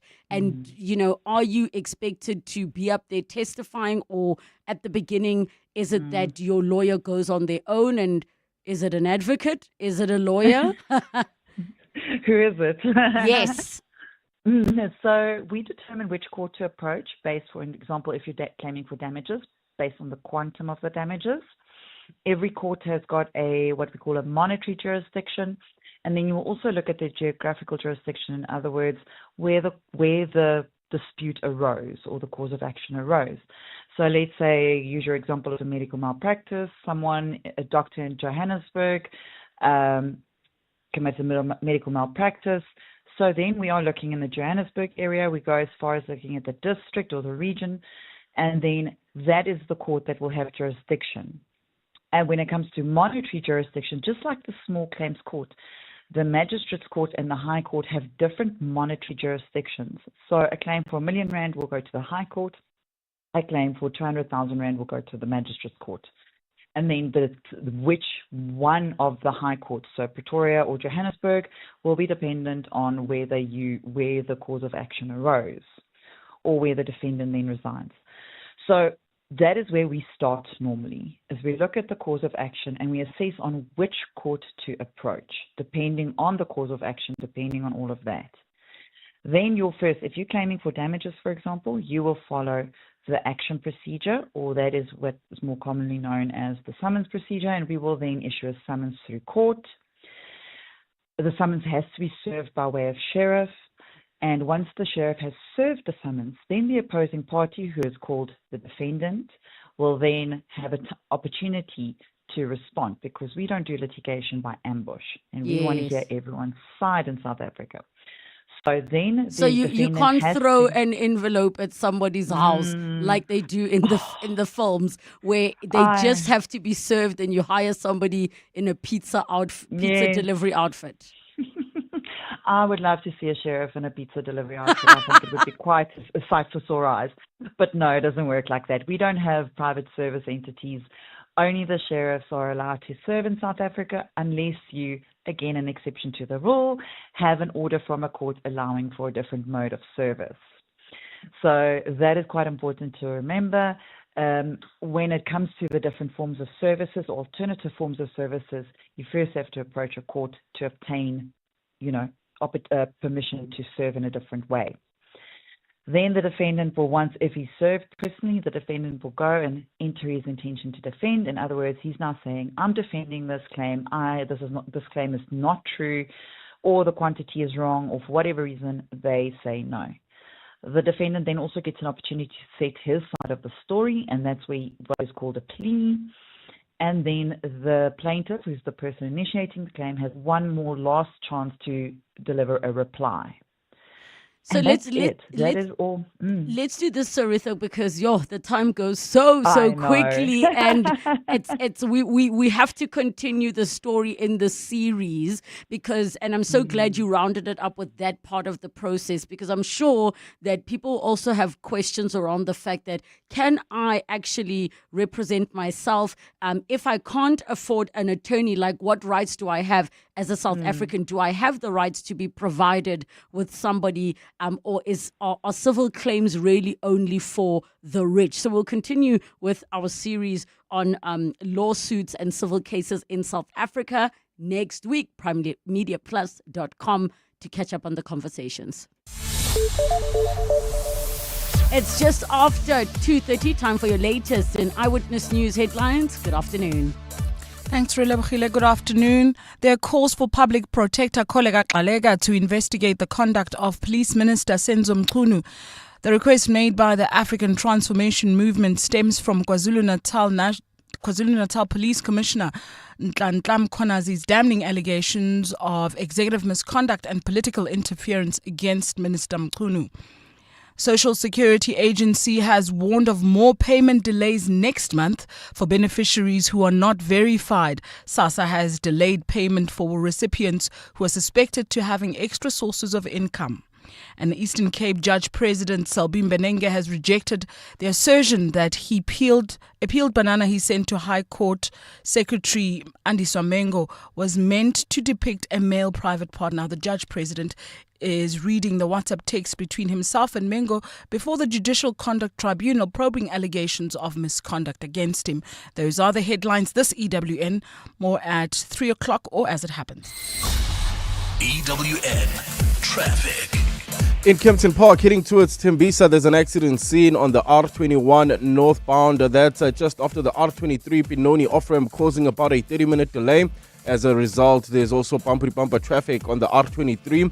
That's between the R21 and Pretoria Road. Also in Bryanston, traveling towards Fourways, slow-moving traffic on the N1 northbound between Malibongo Drive and Winnie Mandela. There's also slow-moving traffic leaving the Joburg CBD on Main Reef Road between Anderson and Church Street. And finally, look out for those faulty traffic lights in Midrand at Olifantsfontein Road and the N1. If you come across any other traffic issues, please SMS us on 31702. We are also on X at EWN Traffic. There's more EWN on air, online, and on the EWN app.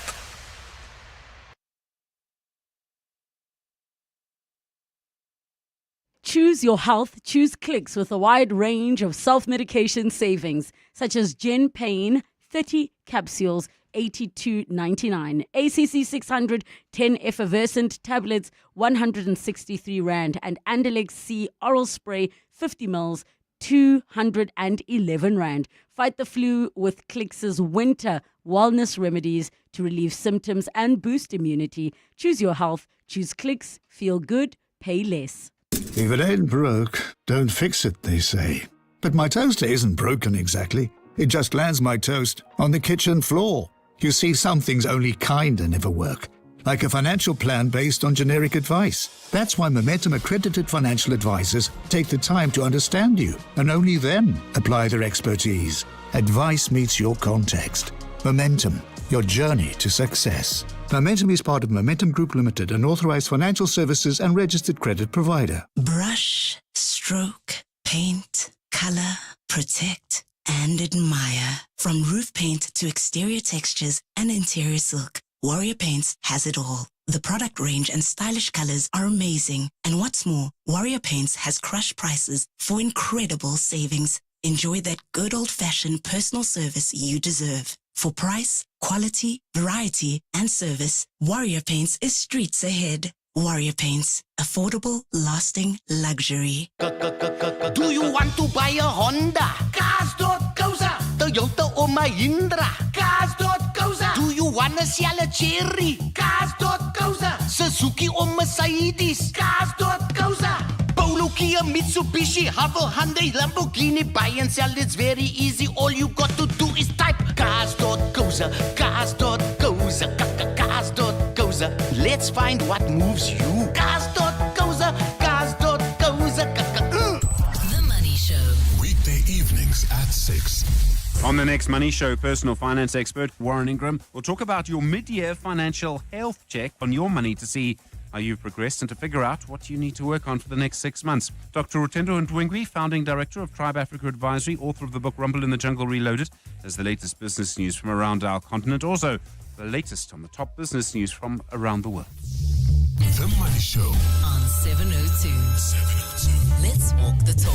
The Money Show with Stephen Curtis is brought to you by Absa Corporate and Investment Bank, a leading Pan-African bank and proud sponsor of the African Blockchain Report 2024. Absa is an authorized FSP and registered credit provider. coming up On 702 Drive with John Perlman.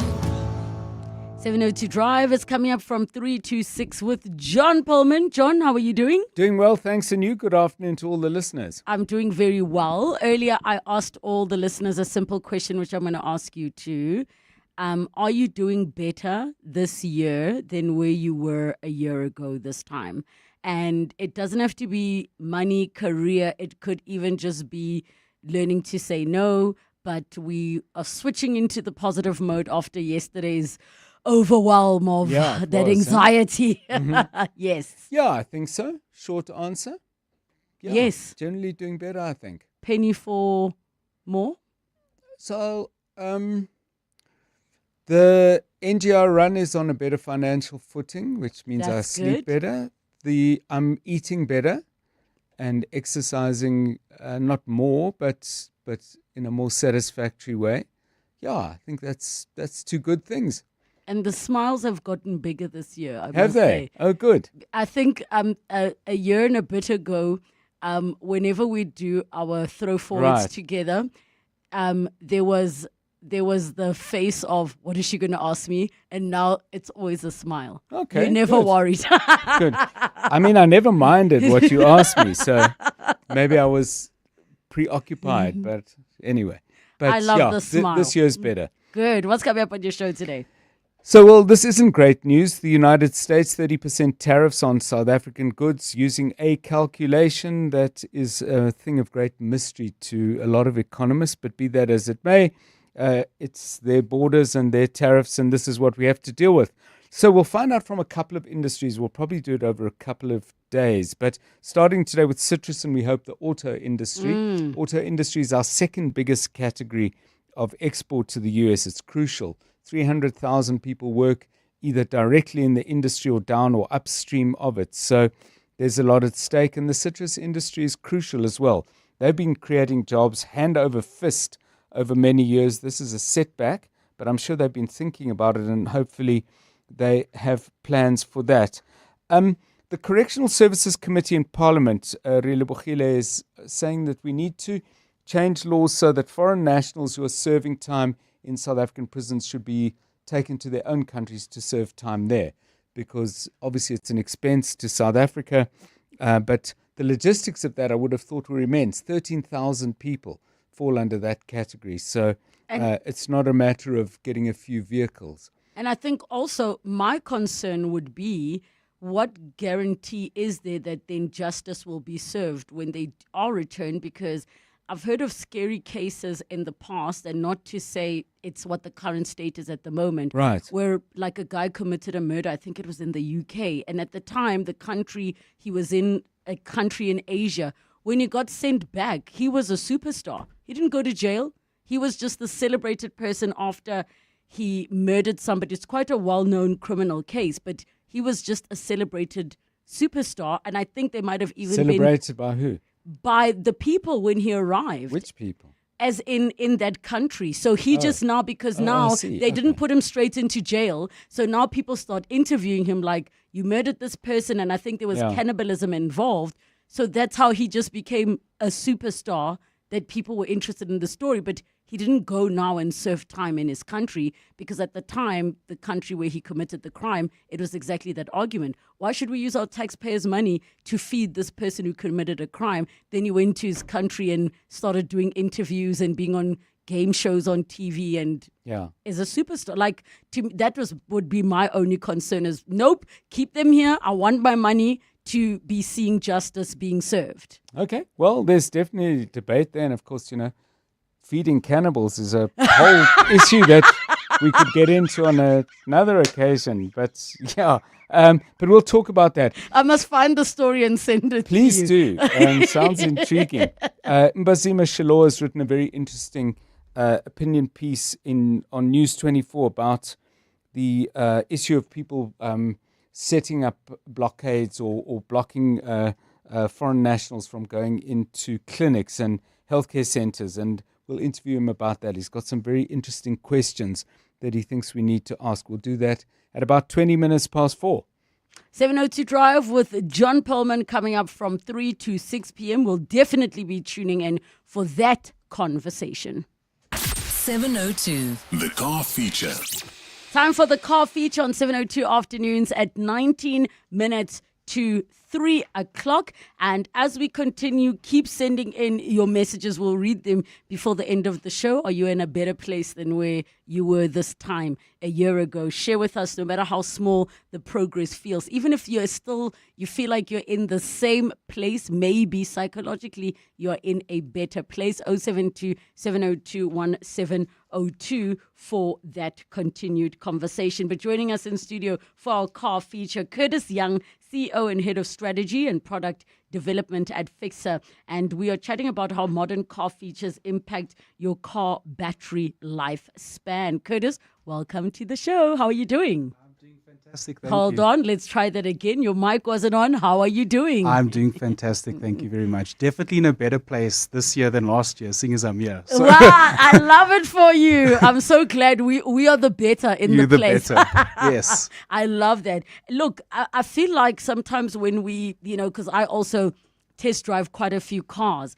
And one of the things that we don't think about is what these features are doing to your car's battery, because you're just so excited that, oh my gosh, my seat is warming me up and then it's massaging me. And then you're excited that at any given moment, there is some AI that can help make your experience more comfortable. I don't feel like reversing. The car's going to reverse for me. Yes. And all these wonderful things. And I'm going to be honest, the car battery does not cross my mind. We always will ask, though, about fuel consumption and how long it takes to charge the battery if it's a hybrid or an e-vehicle. But, Shem, the poor battery is at the bottom, or unless it's just me. It's not just you. I think Okay. it's one of those forgotten components, and it's one of those ones where it'll be the first one to make you stress, because that's when you wake up in the morning, you go to your car, you turn the key, and you just say click, click, click, click. Yes. That's your battery, right? Yes. So I think, firstly, maybe 3 key numbers that you need to think about when you think of a battery, because not all batteries are the same. It's not just the size of the battery. It's not just whether they support stop-start, your sensors, etc., etc. 3 numbers. Firstly, the size, so 652, 658, etc., etc. That's a really important number. Then the second thing I think that's really important about your battery is what's called CCA, cold cranking amps. That number is how much power your battery draws every time it needs to start the car. And then the last one is your reserve capacity. So how much time does your battery have before it's flat, before you need to recharge it? So think of it like your cell phone, right? Yes. So you need to actually know these 3 numbers, because all those things that you mentioned, your seat that's massaging you, Yes. your parking sensors, etc., etc., they all typically drain from the battery without you knowing it, whether the car's driving, stopped or not. Simple example, A lot of the modern vehicles will have the keyless car entry. Yes. That keyless technology draws from your battery whether the car's on or not. It's drawing 24/7. It draws a very low amount, but it's drawing energy from your battery all the time. Oh, you know what it reminds me of? Almost like when your laptop does the wheel of death. Those of you that use a MacBook, you'll know what a wheel of death is. Basically, it's when things are freezing because there's a lot going on. And you should be able to click on the battery icon. There's certain things that are constantly happening in the background. So in essence, what you're describing is those things that are just constantly happening in the background. All the time, whether your car's on or not. And then your sensors, your heated seats, your infotainment system, those will draw from your vehicle when it's on. If your car's idling, your battery is actually not getting charged typically when the car's idling. Your battery will start getting charged when the car's driving via the alternator. So when you're just sitting there, AC is on full crank, you're blasting the 702 on the radio, that's drawing from your battery the whole time. The more technology you have, the higher that usage is going to be. But what a lot of modern vehicles have done to counter this is they've implemented a lot of smart tech around how to effectively charge your battery. So you don't want to overcharge it, you don't want to undercharge it. You have a lot of systems in place that make sure that your battery is staying at that nice, 12.4, 12.7 volts to kind of keep you in a space where if the car stops, you can restart it again. I want to just ask a question around how the approach needs to be to your car's battery life if it is a hybrid or an e-vehicle. I think the e-vehicle is probably the more unique case, which we're still not really fully there as a country, but I think it's still an important thing for one to note. I would assume that in an e-vehicle, you are changing the battery more often than not, but I could be wrong. Not actually. So I think on the e-vehicle, you actually have two batteries. You've got your normal 12-volt battery that sits in the vehicle that still serves the same function, but to a lesser degree because it doesn't need as much power, so it still helps start the vehicle. That's a normal 12-volt, the Willard, the X-Sides. Yes. Like that's still in an EV vehicle. And then your bigger battery is what in essence in your EV vehicle is the battery. Like it's your engine. That's the big one. Yes. That one, they will have a lifespan between 8 to 15 years before you need to start replacing it or it starts giving you certain issues. Your EV manufacturers typically offer warranty on that so that it maintains a certain lifespan on that vehicle. But the big EV battery, you must equate that to your car's engine on a petrol or a diesel vehicle. I got you. The small little battery that's in your normal diesel petrol vehicle, it's the same type of battery that's in an EV vehicle. It serves a similar function. It still needs to charge. It still helps run your infotainment system, keyless entry, etc., etc. It still does the same thing.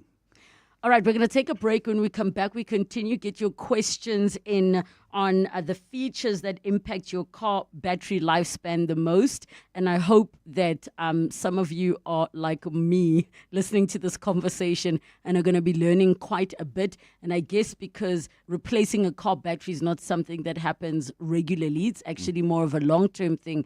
Hence, it might not be top of mind, but it must be maybe when you are purchasing a vehicle. So 011 883 0702, the WhatsApp line 072 702 1702.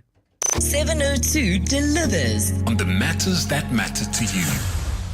Hi, this is Julia de Bruin from Sandton. I like 702 because it's even-handed. Everybody and anybody can phone in, express their opinion, and everybody is treated with respect. So you get a good balanced view of everything, lots of information, lots of interesting things that you would never have otherwise known about. You can find out via 702. Whether you start listening at 5 a.m. if you can't sleep, or whether you're still awake at night at 10 to 12 with all kids. Thank you for sharing your thoughts. so we can deliver more on what matters to you. 702 listens. Let's walk the talk. Seda Communications is a proudly black female-owned innovation company based in Gauteng and the Northern Cape, using tech, sustainability and entrepreneurship to drive real change From robotics and coding training to eco-friendly branding like plantable name tags and recycled bags, SADA is all about impact with purpose. They even support last-mile delivery and promote tools like the AI Toolkit by Dr. Alan Mutono to help people grow. Visit sadacommunications.co.za to learn more or partner with them today. Dear Journal, trying to be an adult at 3,469. Just had a fantastic 2-hour meeting. It was so productive that we accomplished nearly as much as I could have done with one well-written email. Hating the corporate 9 to 5? Get covered at pineapple.co.za. It's easy and like 19 Rand a day, so it's 100% the insurance for you. Underwritten by Old Mutual Alternative Risk Transfer Insurer Limited, a licensed non-life insurer and authorized FSP. Premiums are risk profile dependent. Join Food Forward SA for our annual Mandela Day packing event on 18 July at the Expo Centre, Nasrec, Johannesburg. Volunteer 67 minutes of your time to help sort and pack nutritious food for vulnerable communities. Book your spot now at webtickets.co.za for 67 Rand and take action to honour Tata Madiba's legacy. Food Forward SA, securing quality food, nourishing lives. Quiet, please.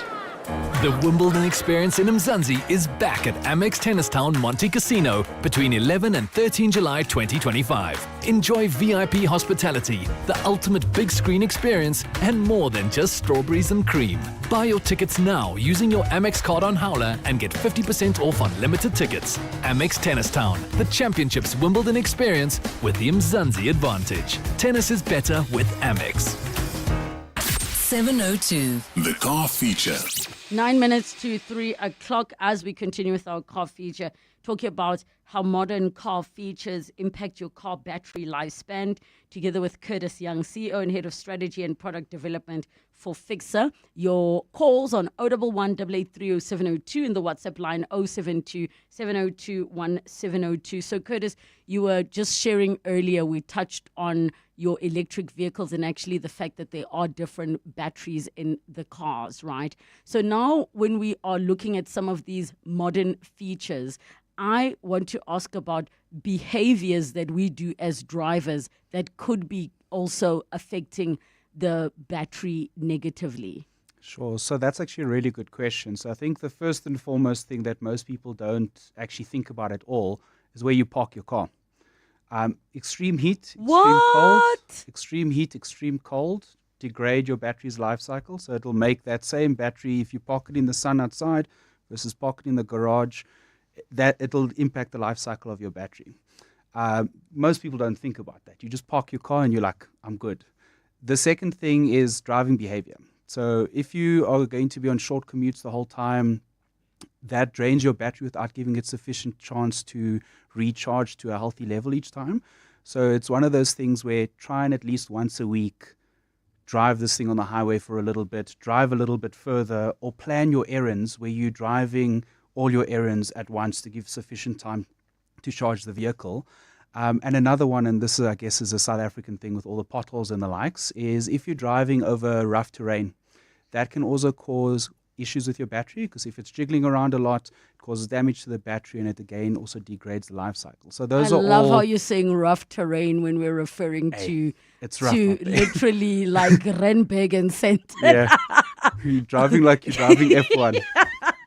Okay, I get you. And I think these are things maybe we didn't think about. There's a question on the WhatsApp line. When the car is idling, isn't the engine thus the alternator running and not drawing from the battery? That's from Farai. Yes, so what in essence happens is your battery is what starts your car. Okay. Once your car's running, the engine and the alternator is what keeps that car moving. But your alternator now does the reverse, where your alternator starts charging your battery as the vehicle's running. So your battery is the first thing that starts the vehicle. Once the vehicle started, the roles are reversed, and the alternator starts charging the battery.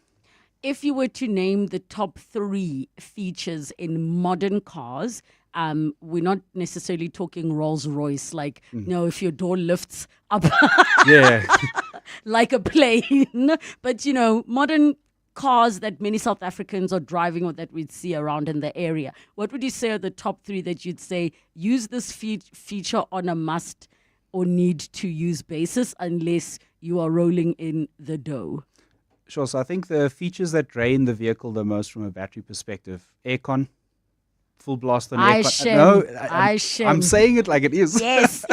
And So, there are people who aircon, like aircon, full room blast. temperature aircon, Yeah. even if, so they don't do the room temp of just the normal. I get you, aircon. And that's not going to be like even the heated seats with the extra, just normal aircon will drain your battery a lot. If you are a person who likes extra speakers, extra sound, adding the TVs to the back seats of your vehicle, etc., every piece of electronic that you add to the vehicle will add strain on your battery. I So feel like you're that's- talking to men. I And don't then- know many women who have I don't know any woman who's added extra sound to her car. I know plenty of guys who've done it. So, and then I think the last one is the more sensors you have on the vehicle, your parking assist, your lane assist, brake assist, etc. Those are also features that typically would drain your battery. But most car manufacturers would fit an initial battery that is set up to kind of cater for those core things that are with the car. But when you now need to replace your battery, you then need to replace it with the same battery. I got same you. size, same CCA, same reserve capacity or more. Not So if you- cheapest, guys. Not cheapest, Not yes. cheapest. Just because it's the same size and then you go cheap, you're buying a battery that doesn't actually have the same capacity and it'll wear out quicker than the battery that you actually got with the vehicle. All right, we've got a quick question from Vusi in Benoni. Go ahead, Vusi. Good afternoon to you and you guys. How are you doing? Good. Go ahead. Sorry, just a quick one. Okay. My my car gets parked half the time in the garage, but whenever I start it, it gives me that low battery, sign, signal.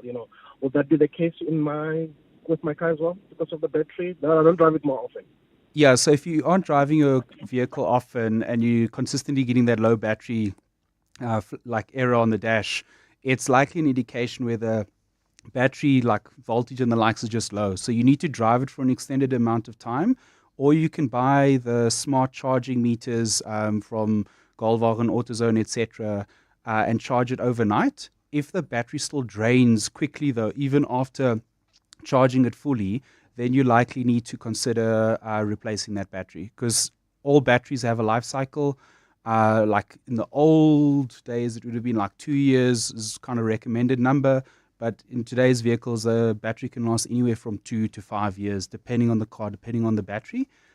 If it's giving you that low battery error, try and charge it up, go for an extended drive, or get a smart charger. If it still drains quickly and that light keeps coming on, then it's time to consider replacing it.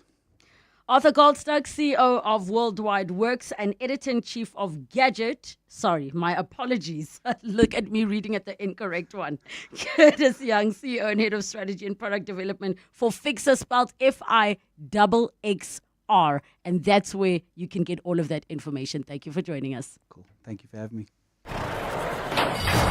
And they're off. Out front, it's Doped Up Glory, followed closely by Whipped Into Shape. Little Too Young making a surprising early push, just 2 years old and already on her second race this week. Duct Tape Dreams taking the outside lane, tongue-tied and terrified, but hey, she's fast when she's scared. Discarded Glory stumbles at the back, used to be a champ, now just waiting for the knackery truck to the glue factory. Halfway through, it's beaten again, cracking the whip literally, pushing through the pain barrier, eyes wide, heart breaking, lungs bleeding. She doesn't know she can stop. Learned helplessness, they call it. We just call it racing. And at the final stretch, it's Doped Up Glory by a nose. She's done it. Oh wait, she's down. She's not getting up. Oh well. Cruelty is staining horse racing. The NSPCA is calling for the industry to sign their racing code of conduct to #Rein in the Pain. Show your support at nspca.co.za/Rein in the Pain. Feeling lucky? Play Powerball and Powerball Plus for 60 million rand in total estimated jackpots this Tuesday, and you could win big. Play Powerball for an estimated 56 million rand and Powerball Plus for an estimated 4 million rand today. Buy your tickets now in store on nationallottery.co.za, the mobile app, cell phone banking, or simply dial *120 *7529# for USSD. Panda Pusher Play. Players must be 18 years or older. Play responsibly. Ituba is the proud operator of the National Lottery. If you want to know about the heart and art of jazz, look no further than the Standard Bank Joy of Jazz Festival, a grand ensemble of over 50 world-class acts across 4 stages for 3 whole days. That's right, from the 26th, 27th and 28th of September. The Sandton Convention Centre will be demure and sophisticated as the fine Standard Bank Joy of Jazz 2025 takes you deep into the heart, the art and splendour of jazz. Take me there. Book your seat via Ticketmaster now.